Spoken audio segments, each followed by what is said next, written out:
The following story has been brought to you by StoriesToInspire.org.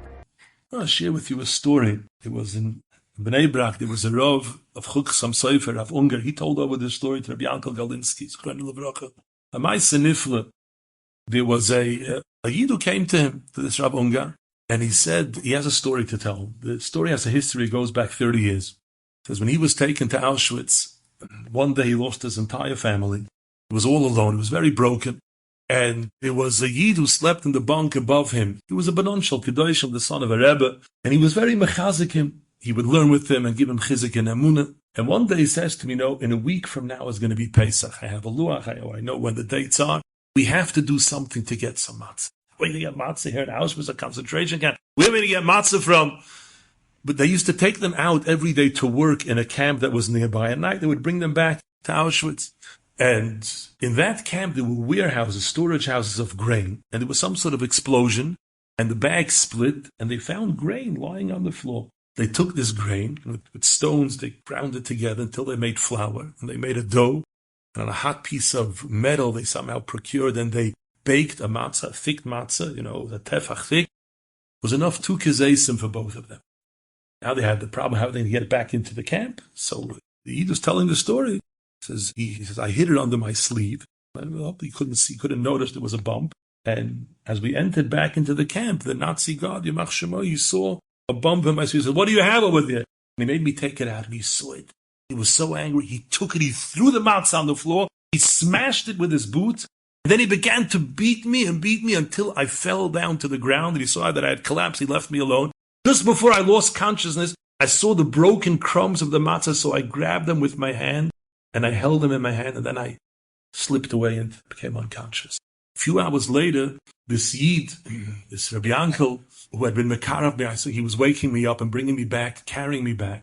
And I opened my hand and I showed him I had a handful with crumbs of a matzah. He would have thought that I was holding a handful of diamonds. But when we saw what we had, we realized we had a problem.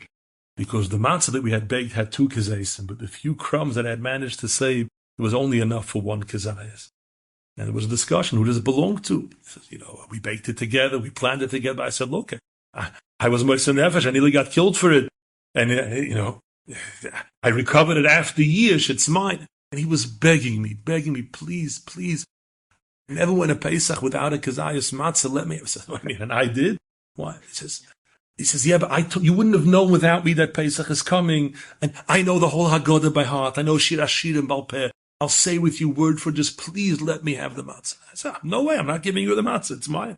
He says, I'll give you my entire Olam Haba. You give me the Kezayas matzah. And I said, no, I'm not prepared.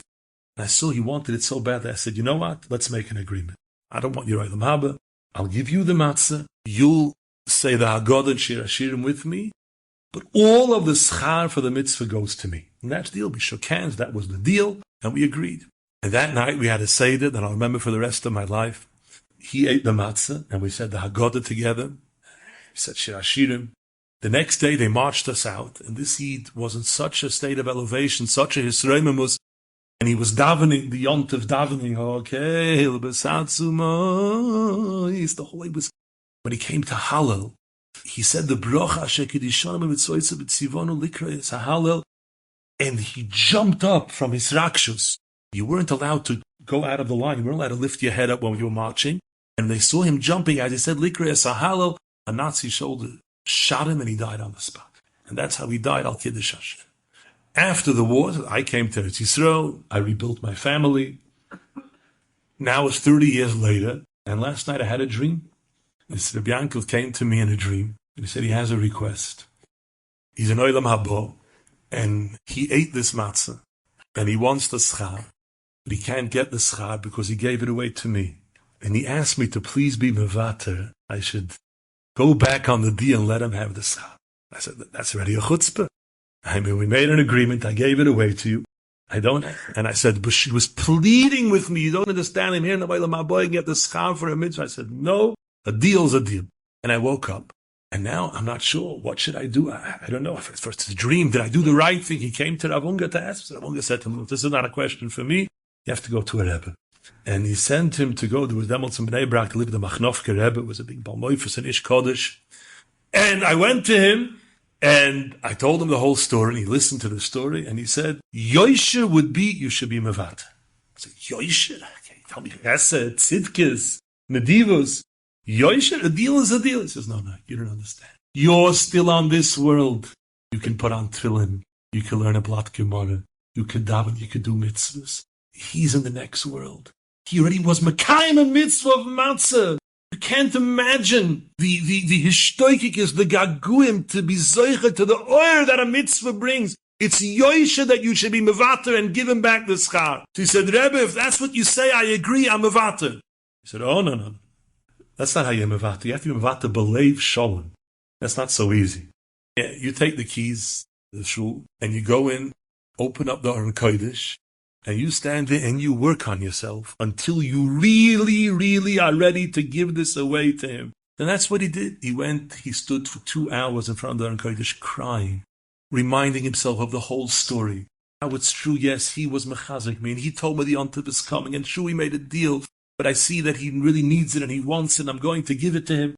And he was so exhausted, and so he was sweating. He cried out, I'm a vater, belev shalom, and he collapsed. He was so drained from such an avodah, and he didn't even have courage to go back to the Machnofke Rebbe to tell him what happened. He fell asleep. He had again a cholom. The seed came back to him in the dream, and he thanked him for giving him the schar for the mitzvah. The next day, he went back to the Rebbe to tell him the story. He says, unbelievable, I want you to think about something. Look, this seed was a huge tzaddik. He was a Talmud Chacham. He was an Oved Hashem. He died al Kiddush Hashem. It says no one can stand in the mechitza of those who die al Kiddush Hashem, and he died such an unbelievable heilige ptira in the middle of thanking HaKadosh Baruch Hu, saying Hallel on a mitzvah he was Moiseh Nefesh for. And yet, he's begging you, I can have more oil from a mitzvah. How much more do we have to treasure the mitzvahs that we have? Understand, to realize what an opportunity we have and what kind of world we live in. Instead of living in a fishbowl and just think, I want to make another few dollars, a little bit more comfort, a little bit more status, a little bit more comfort. To realize we're not here for that. We're here for something so much greater. We're connected to something so much bigger. We're a people of Geula.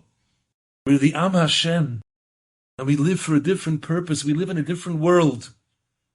Enjoyed this story? Come again. Bring a friend. StoriesToInspire.org